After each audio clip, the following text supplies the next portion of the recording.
How can advertising on TikTok help jumpstart sales for your small business? Thanks to TikTok ads, I was able to open up a business with my childhood friend, get a warehouse, and even hire employees.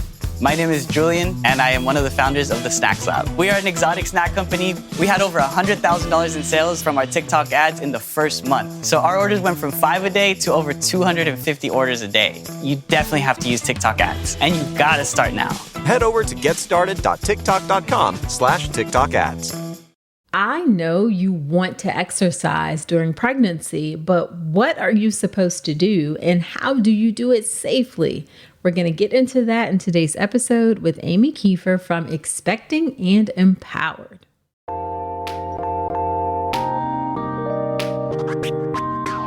Welcome to the All About Pregnancy and Birth podcast. If you're having a baby in the hospital, you are giving birth in a system that too often takes away power from women over what happens in their own bodies. I'm Dr. Nicole Calloway Rankins, a practicing board-certified OBGYN who's had the privilege of helping well over 1,000 babies into this world. I've been a doctor for over 20 years, and I'm here to help you take back your power, advocate for yourself, and have the beautiful pregnancy and birth that you deserve. This podcast is for educational purposes only, and it's not a substitute for medical advice. Check out the full disclaimer at drnicolerankins.com/disclaimer. Now let's get to it.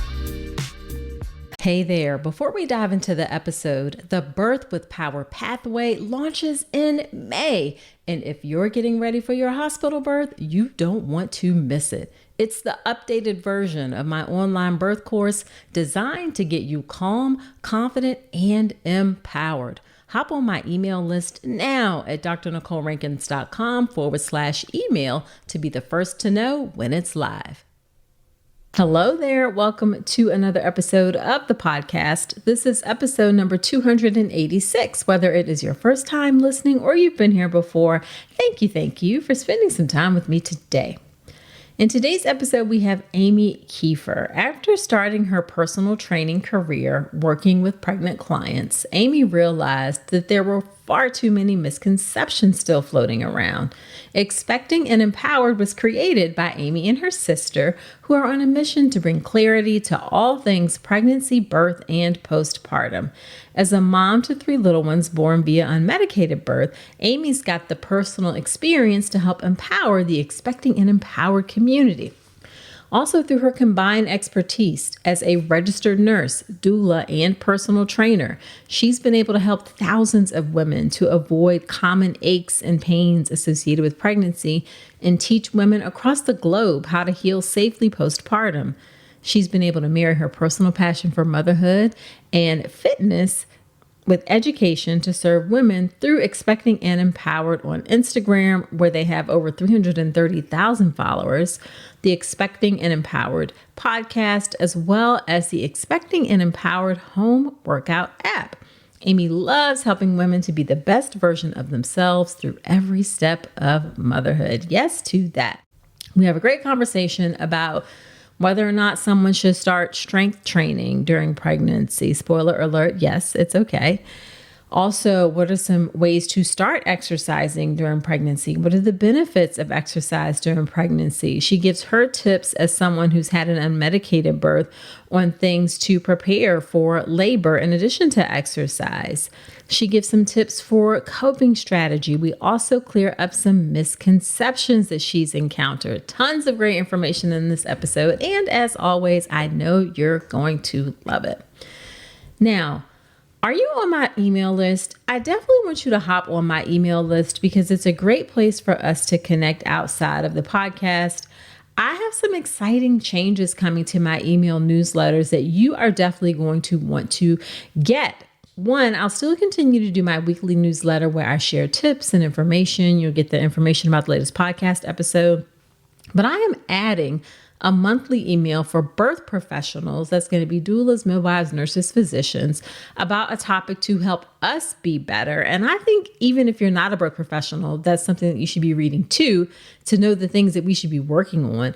And then I'm also adding a monthly topic email where I will just go into a little bit more detail about a specific topic. Nothing overwhelming, but always, of course, great information to help you have your very best pregnancy and birth experience or help you be your very best birth provider. So hop onto my email list at drnicolerankins.com/email, and I will see you there. Okay, let's get into the conversation with Amy.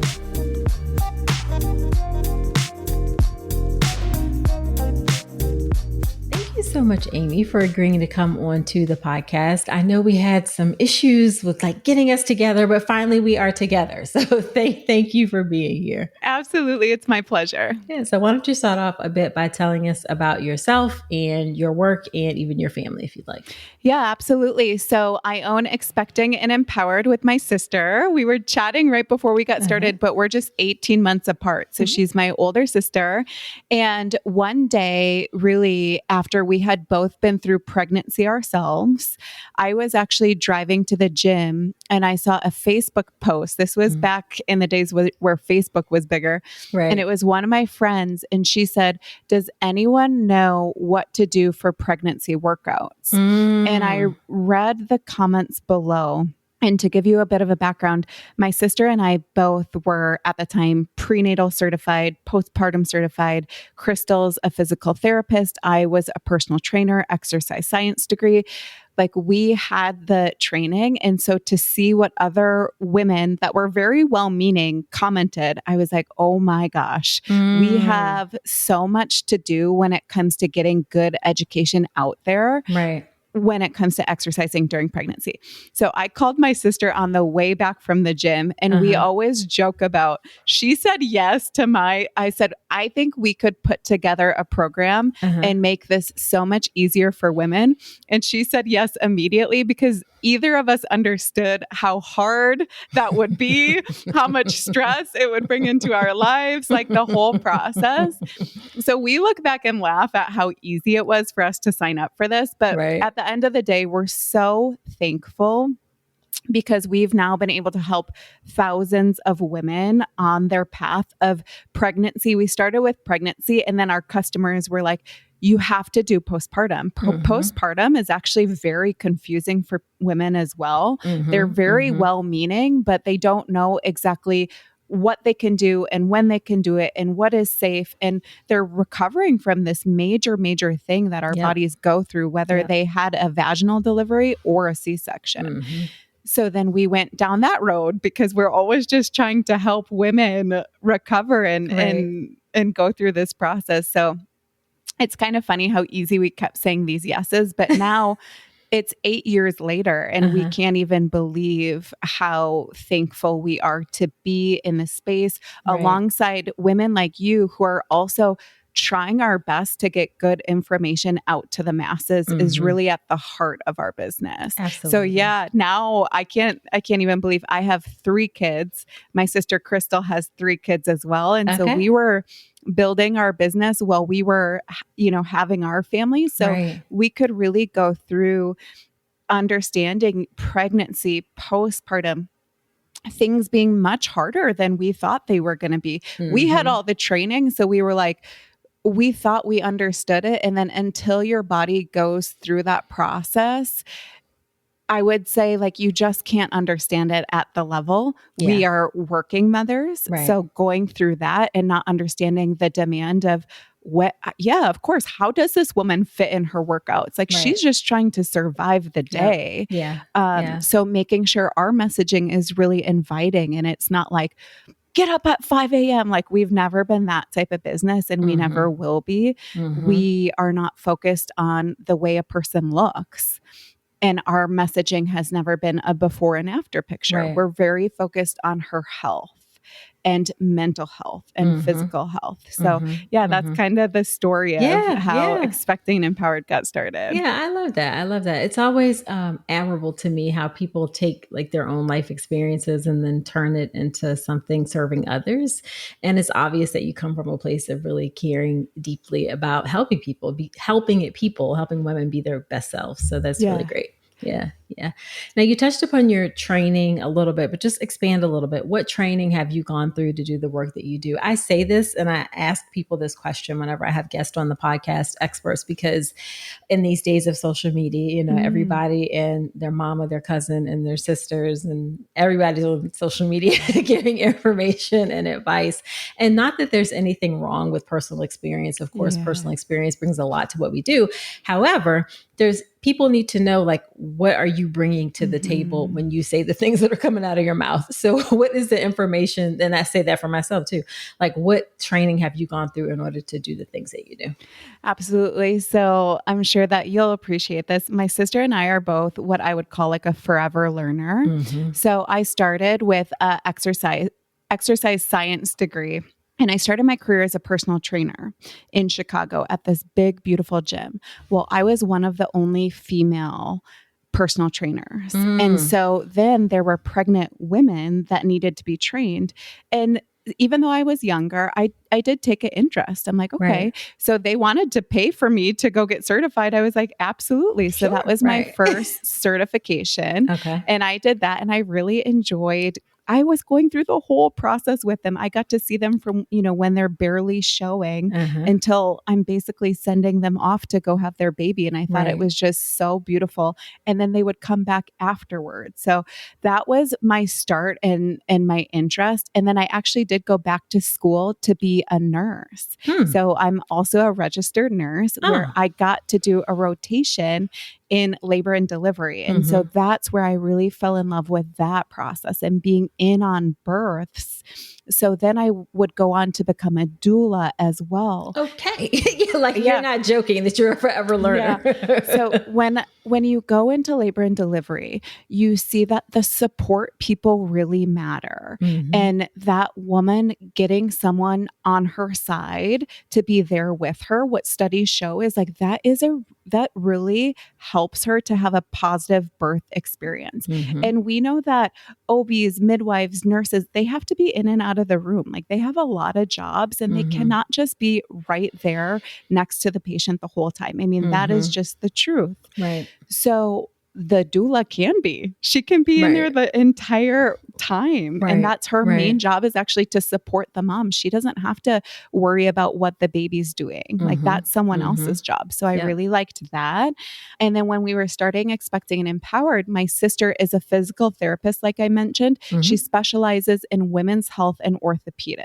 Okay. So I'm like, listen, we've got you covered. We have like all of this education. Right. And like what I was seeing online is either people were personal trainers or they were physical therapists. So our business combines the two in this really cool way where we could really like balance each other out and even be like, I see why you want to like teach that way, but like, what about this? Yep. And then I always tell people when I come on a podcast, I'm like, now I think we've gotten people to a level where we're all saying vagina. We're all like teaching in this very open way. My sister 8 years ago had a vagina costume on before people were really doing that. Gotcha. So like we were on the forefront of like making this a much more open conversation because women need this information. And we had to package it in a way where she's actually going to listen. Yeah. So that was really important to us. Okay. So lots of different experiences that we bring to the table. Yes. And I love that. I think it's so important that people bring a level of seriousness to this. Like this isn't just like, throwing up a camera and talking to a camera. Yes, maybe you're putting on a vagina costume and making it fun, but there's a method to it, and you're doing like you're and a training behind it. Yes. You're very intentional about it, and I appreciate it, especially in these days of information, and unfortunately, a lot of not great information that can be out there. So I love that. So let's get into some tips and strategies and things to help folks.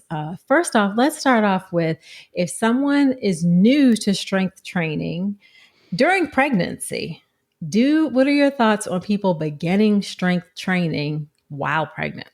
Yeah. So this is one where I think a lot of times there's this misconception that like they can't do it. Now, obviously we understand, like, talk to your provider and like at the end of the day, maybe there is something going on with the pregnancy or the mom that maybe my advice isn't going to be what you're going to take. But at the end of the day, what we have found is that it's going to be much harder on the mom to have a very sedentary pregnancy than to start strength training in a very well-intentioned, well thought out program. So it is going to be safe for you to start a program that is safe and effective like ours, where it is going to be progressive in a different way while you and your body grow and develop. There are certain things where we start to take them out of the program so that it stays really healthy. But yeah, like I said, as you know, as the woman develops, like we see all of these aches and pains that can come up. And a lot of times it really is like a muscular imbalance. It's this fact that we have so much weight coming onto the front of our bodies. Right. You know, our breasts are getting bigger. Our stomach's obviously getting bigger. There's a lot of weight coming on. So if we don't counteract that with some muscle, you're going to see things like sciatica and round ligament pain and all of these other back pain and all of these things. Whereas one thing I always say is a lot of times people find expecting and empowered in their second pregnancy. And the reason that happens is because they had so many aches and pains the first time around. They were like, I cannot do that again. Like I have to try something differently. And then they're blown away by how much of a difference that made. And so we try to find you during your first pregnancy. And like we try to be a really non-intimidating resource that's like, listen, we are not going to be asking you to jump around and do anything crazy. All of this is very safe. It's made to be done at home. And if you do this, like you will have enough strength to have a more comfortable pregnancy. Let's talk about something most pregnant women aren't getting enough of: omega-3 DHA. The recommendation is over 200 milligrams a day, but less than 5% of pregnant women in the U.S. meet that. That's one of the reasons I love Ritual's Essential Prenatal. It has 350 milligrams of vegan DHA, plus other key nutrients like methylated folate and choline to support baby's neural tube development. As an OBGYN, I appreciate that Ritual goes beyond the basics. The formula is science-backed, third-party tested for heavy metals and microbes, and every ingredient is traceable. And the delayed release design, it's gentle on the stomach, something that really matters, especially if there's trouble with nausea during pregnancy. You deserve to know exactly what you're putting into your body, especially when it comes to prenatal multivitamins. And with Ritual's dedication to traceable science and sourcing, you always will. See for yourself with 25% off your first month at ritual.com/Dr. Nicole. Start Ritual or add Essential Prenatal to your subscription today. That's ritual.com/Dr. Nicole for 25% off your first month. What are 2 or 3 tips that you recommend for people if they want to start strength training during pregnancy? So I would really recommend finding a program that you could follow. Obviously, I would recommend Expecting and Empowered, but make sure you have a plan, because that way you know what you're doing is safe. Like the worst thing that you could do is go in there and do something that's not safe for your phase of pregnancy or postpartum, and then suffering an injury. And then you're going to be like, I'm never working out again. Like that was so like dumb. I'm not doing it. The second thing is, I really think that what happens a lot of the time is we kind of get in our heads and like we compare to maybe when we were younger or to other women in the gym. And it's really the type of thing where if you are just starting, you have to stay in your own lane. Now, when say you're starting and in our program, we have squats, maybe on the first time you're doing them, just do body weight. Right. and see how that goes. Because I think a lot of the time women or whoever, they're embarrassed to do like a light amount of weight. Sure. But the truth of the matter is you might get really sore, and that's going to prevent you from being able to do the next workout. So Gotcha. I would rather you started with body weight or low weight and see how that goes. And then if you're not sore, great, perfect. Right, Then right. on Wednesday, you can show up again rather than right. you being like, I can't even get out of bed. What did you guys do to me? Right. So like right. I would start with less weight than you're thinking, just so that you can really get yourself well adjusted to it. And then I feel like my third tip would be, I just feel like for new exercises, starting is the hardest part. And so I really recommend that even if you have in your mind, like, this sucks, I don't want to do this, like, this is really hard. Listen, I still have that in my mind sometimes. And I will tell myself, like, Amy, just show up for 10 minutes. Right. Like, just go down to the basement, 10 minutes. Right. Like I'll turn on like the trashiest reality TV show because I like to watch that. And so that'll help me get through.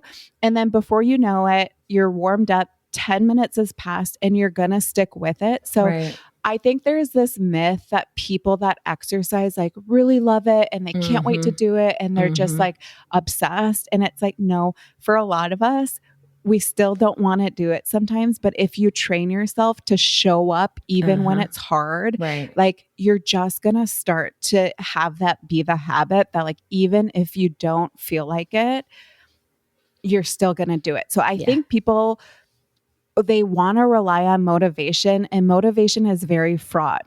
You just gotta, if you're planning to do it, you just gotta show up. Gotcha. Yeah. Okay. That makes sense. So, we think we know the benefits of exercise during pregnancy. What are a couple of benefits that you want to like specifically say, like, here's what you're going to get as a result if you put in the work? Yeah. So the one I always lead with when I'm on a podcast is actually the mental health and self-esteem benefit. Like, I don't think enough people talk about how hard it is to be pregnant for a lot of women, especially from our generation. And I hope that this does change. But a lot of women are really used to like thinking about their weight, thinking about what size they are, and what pregnancy does is it puts us in this position where we're about to go on this journey. Right. We have some control of that, but like, we are going to grow. We are going to expand. That is what we are made to do during this season. Yep. So that can be really hard for some women. Right. And we're not going to lie to you. Okay. But if you exercise, like, it is proven that you have more confidence, your mental health, it lowers anxiety, it decreases your chances of depression. Like, it is one of the best things you can do for your mental health. So I think that's one thing that gets left off when people are talking about exercise. That should be like almost the leading, like, I lead with that. Right. Having 3 close in age children, I don't know where I would have been if I couldn't have exercised, because it helped me that much. Gotcha. So I'm like, you guys, I am telling you, if you have 3 little kids, it saved my sanity. Like, I still went to therapy for a year because that's really good too. And like, you need to address your mental health from many different angles. Absolutely. And this is one thing that we know helps. But also another thing I would say is pregnancy is a marathon. It is long. It is hard. It is like, it is a lot for our body to go through. So I like to tell women, it's like, you need strength. Motherhood, you need strength. Like, as soon as that baby comes out, you are carrying a car seat basically every single place you go. Yep. You have to carry these strollers, like you're putting on a stroller, groceries, you're breastfeeding or bottle feeding. Like, motherhood is so physical. And after my first, I did have upper back pain because you're in this hunched over position and I hadn't strengthened my back quite enough. And that pain, like really put me on edge. So I tell people like, you have to strengthen so that hopefully you don't have those pains, Right. because pain really does a number on your mental health. So Definitely. pregnancy is a marathon. Motherhood takes strength. Like, we are asking you, like, you should train for it. Like, you Right. should absolutely train for it. Cardiovascularly, I remember talking to my dad when I was pregnant with one of my sons, and I was just walking up a hill and I was just like really huffing and puffing. He goes, Right. "What are you doing?" I'm like, I'm walking. Like, I'm Like, just walking. right. Like, I was heavily pregnant, but like, Right. it's a lot on you. And It so is. like, to train, I think, is just so, so important. Yeah, for sure. For sure. For sure. Now let's bring all of your hats together and your experiences. So your personal training experience, being a doula, having some experience in nursing, all of the things, and you've had 3 unmedicated births. So taking all of those things together, because I see more and more folks are interested in unmedicated birth. What are your recommendations for people to prepare for labor, taking all those hats together? Absolutely. So at Expecting Empowered, we always want people to birth any way that they want to birth. Like, I wanted the unmedicated route, but I respect all types of birth. I think no matter what you are going to do, knowledge is power. I think a lot of people go in knowing just way too little about the process. So I think that education is just so smart. So whether you're going to take a course, I know now like the hospitals have their birth courses like back up and running after the pandemic and everything like that. So if it's online, you want that. If you want to go to your hospital, whatever it is, like taking a course or reading a book so that you understand the birth process. So a lot of what women will go through during labor and delivery, there's these very normal things. So for example, I'll just give a quick example. When a woman is going through transition, which is what we consider like 7 centimeters, 8 centimeters, 9 centimeters, unmedicated, like, you're going to say some things. Like, it is going to, like, you feel out of control. And like, for most people, you're going to start, making these noises. My husband always is like, your telltale is you start swearing, because I don't swear very often. And I will be like, you would have to bleep out like so many words if you were in that room with me. So he's like, you start swearing, like, and when you learn about the process and like, oh my gosh, like, I read about this, like, I'm probably in transition and I am so close to meeting my baby and I am okay. Like, this is like, this is so normal. So I think when people go in and they don't know what is normal, it's more scary. Yeah. But if you know what's normal, then you're like, oh, Amy told me I was going to be swearing up a storm, and like, here I am now,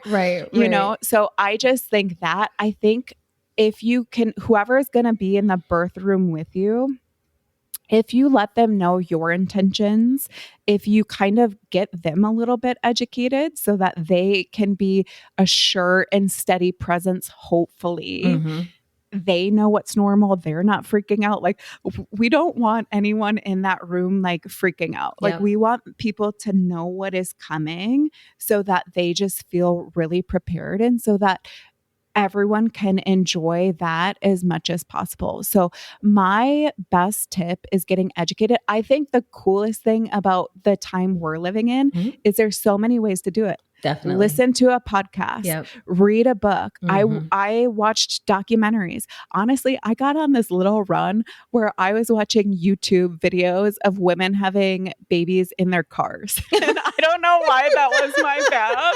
That was my path. Right. That was my path. I was like a little addicted to like car births. So whatever it is, it was like a reminder that so many other women have done this. Like, this is how we all got here. So like, if they could do it, it just reassured me that whether it be in the car or at the hospital, like, I could do it as well. Gotcha.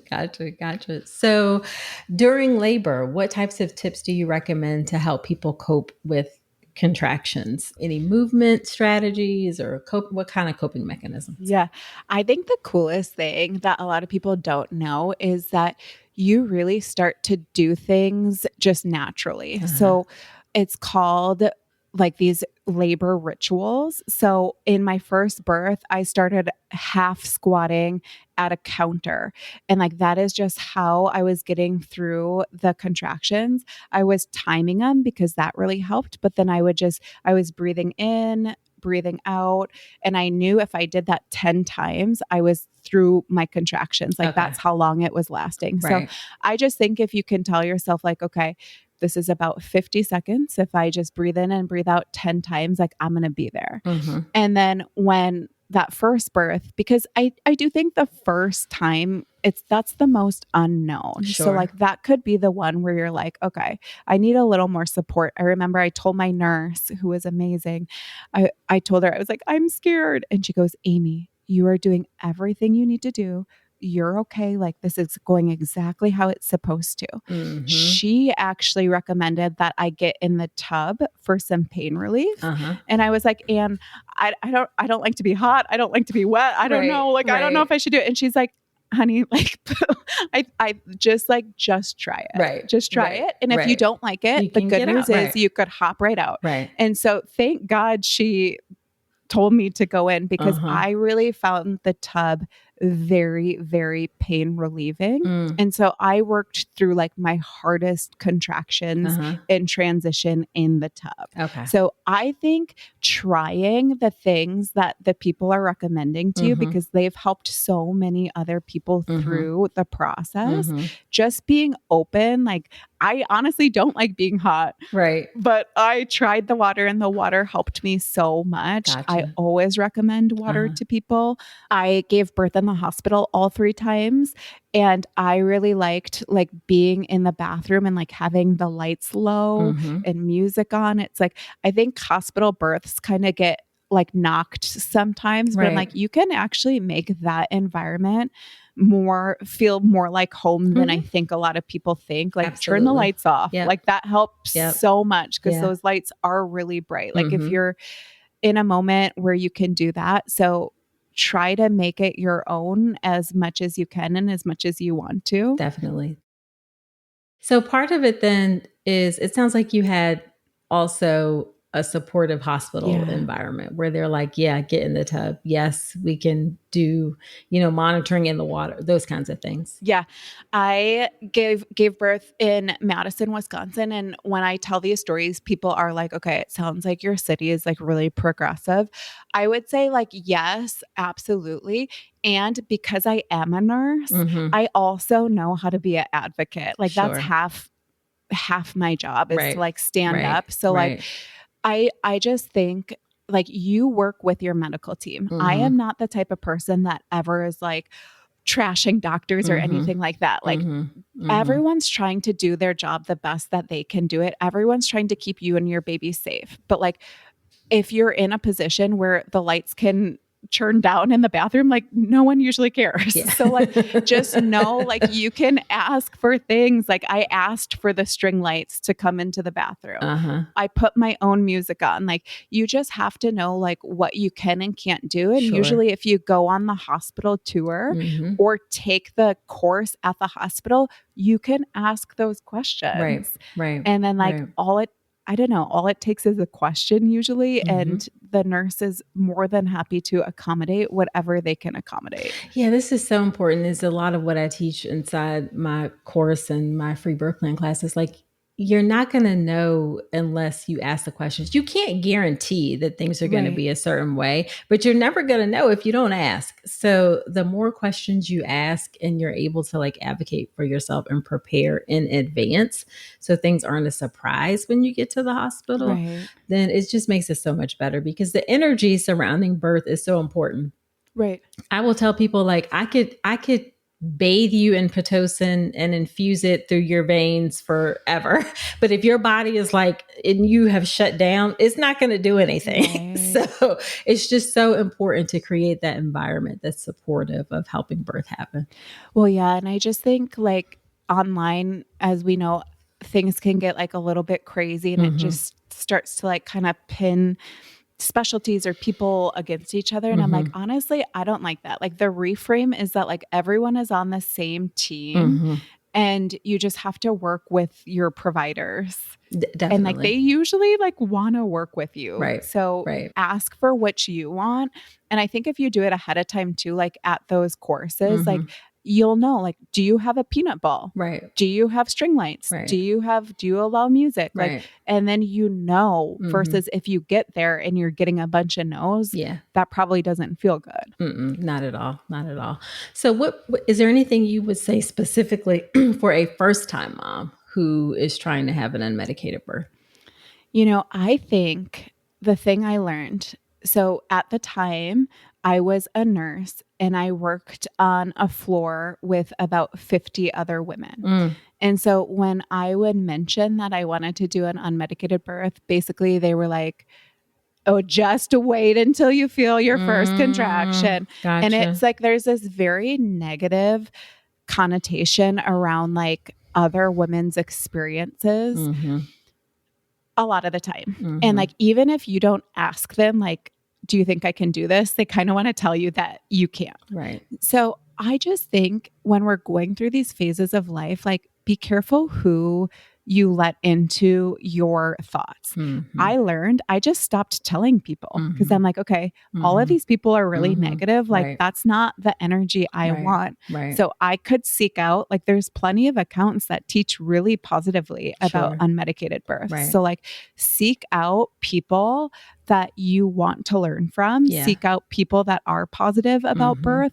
And then like also, I just think we are able to politely exit conversations. Right. Like moms will start telling you the scariest birth story and you could be like, I'm just in a place where I'm not ready to hear that right now. Or like, it doesn't feel good to me to hear this story right now. Right. Like, I am so sorry you went through that. Right. Right. I just think there's a way where we can protect ourselves and our energy and like, so that you can start to really believe that you can do it. Yeah. And like, all of those people don't need to be on board. Yeah. You have to believe in yourself. You have to be on board.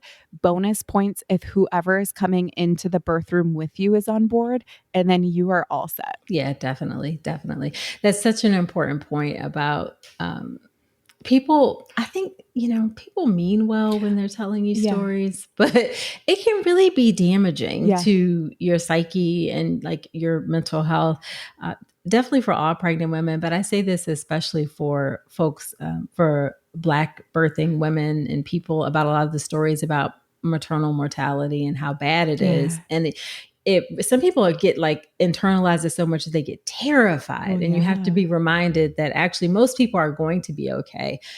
Even though there are terrible disparities, actually, most likely everybody's going to make it out alive. So just that reframe of like, you can close off that negative information. You don't have to keep yourself open to that. Yeah. Like constantly hearing that arguably would be really, really scary and like make it worse. So like there's a season to be an advocate and to help fight that. And then there's a season where if you're pregnant yourself, it's probably important that you kind of protect yourself. Yeah. Yeah. Because hearing about it constantly doesn't necessarily, that's not helpful in that moment, you know? So yeah. So as we get towards the end, are there any misconceptions that you're like, I have got to clear up this misconception about pregnancy, about birth, or about postpartum? I mean, this is like what we do for a living. I feel like we're still like working against so many misconceptions, which it just takes a long time to get some of these things out of people's heads. So like one big one that still gets passed a lot is the 140 beats per minute for heart rate during exercise. Okay. And like that one has been debunked for like a long time, but it's just really hard because providers still might not have that in their practice. Right. So that one thing that's recommended now is using a talk test. So when you're exercising, making sure that you're able to get like 2 sentences out without like it being very choppy and like you can't talk. Gotcha. So I would do that out loud when I was pregnant to make sure like I was staying in like a range that felt safe and good. So that I would say, and like, I'm sorry, just to be sure people understand. The myth is that you're not supposed to go above 140. Yes, Yeah. exactly. Yeah. Okay. Yeah. Okay. There's also like a bunch about like how much weight you should or shouldn't lift. And like, there's not like a real, some of these things are, it's like your baby would weigh more than that. Like you're going to have to like lift your baby very shortly. Yes. So, that type of thing. Yeah. I mean, there's just so many out there. And like I said, it's like pregnancy is so physical. Yeah. Motherhood is so physical. Like we have to understand like that is what we're training for.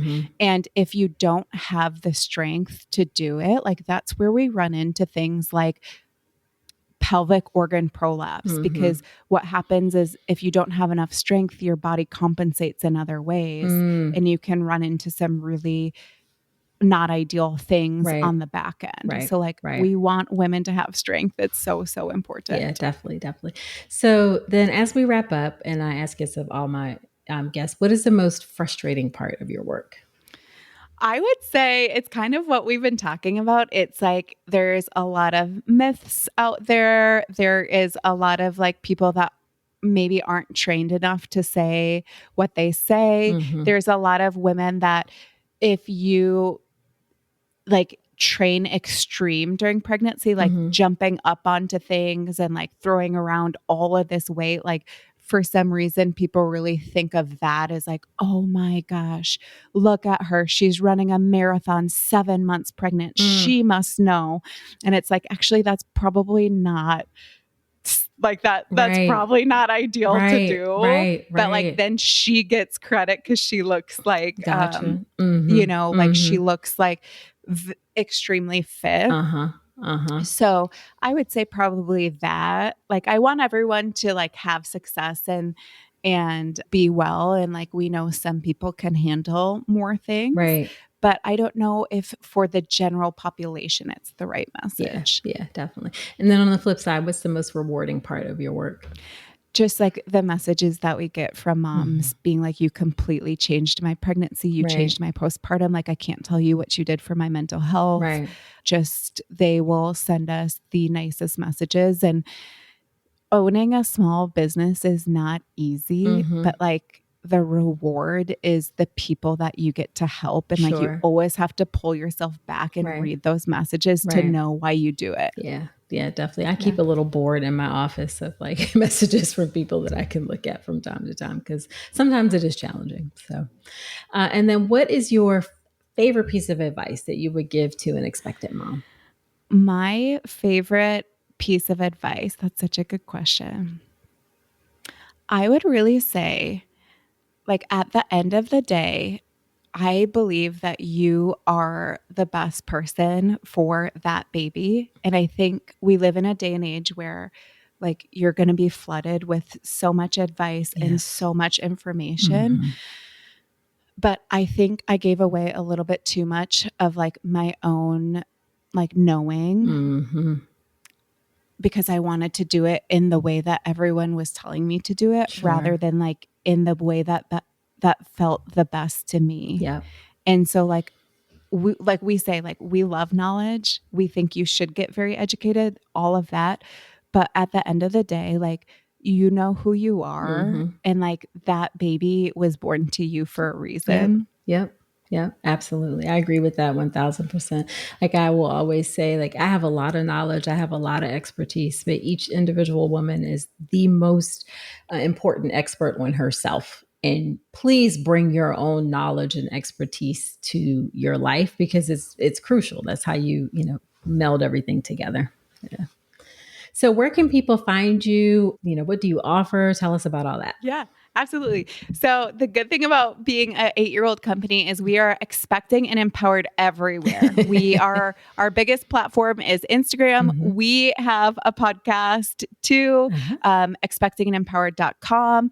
And our product is an app. So it's a pregnancy and postpartum workout app. It takes you exactly where you are. You'll answer a couple questions. It'll drop you exactly where you need to be, whether you're pregnant or postpartum. everything will be safe and ready for you. And we would love if you would give us a try because you can have your first 7 days absolutely free. All righty. Yeah. Yes. Awesome. Well, thank you so much, Amy, for agreeing to come onto the podcast. This is such helpful information, and you all go check out the resources they offer. They are really awesome. Thank you so much for having me.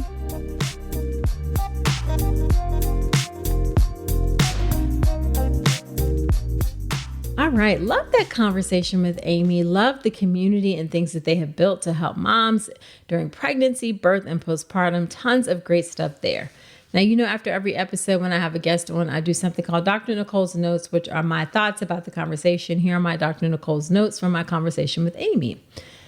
Number one, I've said this a lot and I'll continue to say it. Pregnancy discomfort is common, but it does not have to be normal. Too often in our specialty, we just normalize pregnancy discomfort without actually addressing it. And we should give it some attempts, right, to fix it, to try to address it. So even though it's common, it doesn't have to be normal. So that may be things like exercises, that may be things like going to see a physical therapist, maybe see a chiropractor. It's going to take some effort. It's not necessarily something that's like a quick fix or a pill, but you don't have to be in pain during your pregnancy. There are things that we can at least try and that are often very successful in helping to reduce that pain. So pregnancy discomfort is common, doesn't have to be normal. Number two, I just want you to focus on moving your body. Don't, focus on getting your heart rate up to a certain level, certainly not in pregnancy, but just in general, we all just need to focus on moving our bodies. Let's not make it something that's difficult. Let's not make it something that's overwhelming. Some days may be better than others, but just focus on moving your body on a regular basis. Something as simple as a walk. Maybe it's one day it's just stretching, okay? Just do something and just make that focus moving your body. Moving your body, whether during pregnancy or outside of pregnancy, is just going to be a great thing for your overall health. Okay, next is give yourself some grace, all right? Sometimes you'll misstep. Sometimes you won't move your body on a day that you were intending to. That's okay. You can always restart. Life is about restarting over and over and over again. And as you continue to restart, then those missteps get less and less, or they're less impactful to your life. So give yourself grace. We all make missteps. Failure is a part of being a human. There's not a human being on this planet who hasn't failed at something. You can always restart. So give yourself some grace in that movement space or exercise space for your body. And then the last thing I'll say is education is so important, and you have to get it from reliable sources. Just be careful about going down the TikTok rabbit hole or the Instagram rabbit hole and constantly looking at all of these sources of information that aren't necessarily accurate. Confine your time, confine your brain to things that are worthy of your time and your brain and your space. So make sure they are reliable sources of information. Reliable is going to be people who have had some knowledge, some training, some experience, one or all of those three, okay? They're comfortable admitting that they're wrong. They're comfortable learning new things. They're not dogmatic about things. They're really presenting you information to help you make a decision for yourself as opposed to telling you what to do. So make sure you get education. Make sure you get it from reliable sources. That's really, really important. All right, so there you have it. Share this podcast with a friend. Also, subscribe to the podcast. Leave me a review in Apple Podcast. I would so appreciate it. Also, come join me on my email list, drnicolerankins.com/email. I have some exciting changes coming that you will want to be a part of. That's it for this episode. Do come on back next week. And remember that you deserve a beautiful pregnancy and birth.